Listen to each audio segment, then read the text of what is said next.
Jangan lupa tolong di subscribe dan ketik loncengnya. Terima kasih.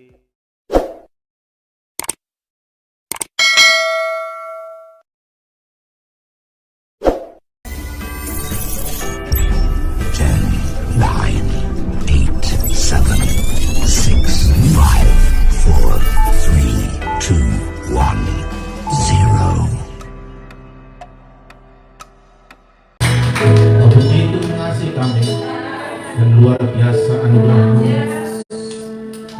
berlimpah Tuhan. Janji-Mu sempurna, dan itu sebabnya kami kagum dan memuji menyembah-Mu. Kami ingin lebih mengenal-Mu Tuhan. Karena umat yang mengenal-Mu akan tetap kuat dan akan melakukan perkara besar. Maka beri kami firman. Lewat firman kami mengenal-Mu. Lewat firman kami boleh melihat, kami boleh mengerti rencana kehendak-Mu, jalan-jalan-Mu, karena firman-Mu pelita bagi kaki keberatan. Beri kami makan Tuhan, supaya kami kuat, bahkan menang lebih dari pemain. Urapi telinga kami mendengar, pertajam indera roh kami. Berbicara Tuhan, kami siap mendengar, dan beri kami roh pengertian. Setiap yang kami dengar kami mengerti, dan kami mengambil keputusan melakukannya, supaya apa yang Kau katakan bagi kami itu terjadi.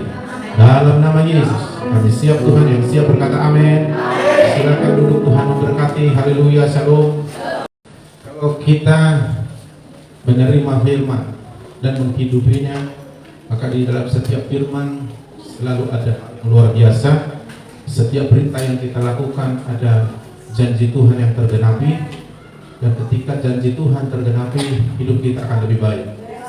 Jadi hidup kita ini berarti kalau di dalam Tuhan, melalui firman yang tergenapi dalam diri kita, janji Tuhan yang terjadi. Jadi hidup ini bergairah, bersemangat, dan kita menjalani hidup ini dengan sukacita, karena Alkitab berkata, berbahagialah orang yang mendengar melakukan firman. Haleluya. Selain itu, kita hanya menghadapi masalah. Kalau bukan karena firman, hidup ini susah. Karena banyak tantangan, masalah, problem, dan kita banyak kelemahan, sehingga hidup ini sulit. Namun Tuhan bilang yang letih lesu, berbeban berat datang pada Yesus. Karena Yesus memiliki kekuatan, pertolongan, sehingga kita mengalami kelegaan. Dan ketika kita betul-betul mau belajar berjalan hidup dalam Yesus, Yesus bilang, Matius 11 ayat yang ke-29, pikul aku yang kupasangkan, belajarlah pada aku karena aku lemah lembut dan rendah hati, dan jiwamu akan mendapat ketenangan. Jadi kita belajar dengan sikap rendah hati, lemah lembut, maka kita akan menemukan sesuatu yang membuat kita fresh, yang membuat kita lega, yang membuat kita jiwamu mendapat ketenangan. Ya, damai sejahtera ya. Di akhir zaman akan banyak orang stres, karena Alkitab bilang hari-hari terakhir makin sukar, makin tergoncang. Hanya orang yang dibangun dalam kerajaan Allah yang tidak tergoncang. Semua akan rubuh. Orang muda pahlawan pun akan rubuh. Tapi orang yang dibangun Tuhan akan semakin kuat. Jadi ke depan kita akan banyak melayani orang-orang stres. Stres menghadapi ekonomi, stres menghadapi anak-anak, masalah keuangan, stres menghadapi tentang situasi dunia. Nah, itu kesempatan kita melayani mereka. Bahwa di dalam Yesus ada damai sejahtera. Haleluya. Nah, sebelum kita melayani, tentu kita harus mengalami dulu. Bagaimana mungkin kita melayani orang, kita pun masih gimana gitu ya. Nah, tentu ada bagian-bagian yang kita alami dalam Tuhan. Itulah modal kita melayani. Tentu juga bukan harus sempurna dulu baru kita bisa melayani. Namun di dalam apa yang sudah terjadi dalam diri kita, dan lewat itulah Tuhan akan memakai kita memberkati orang lain. Haleluya. Sama seperti perempuan Samaria, seorang wanita yang terkenal berdosa di kampungnya, di kotanya. Dan dia pelakor. Ada 5 suami orang, dan dia menjadi istri simpanan. Dan itu terkenal di kota itu, sehingga dia nggak berani keluar kecuali orang lagi gimana. Maka dia mengambil air di sumur Jakob itu pada waktu siang. Karena siang orang sudah lagi kerja atau yang keladang-keladang.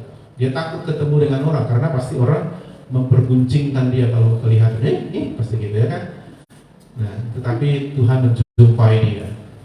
Dan dia mengalami perjumpaan dengan Yesus, dia mengalami firman yang luar biasa.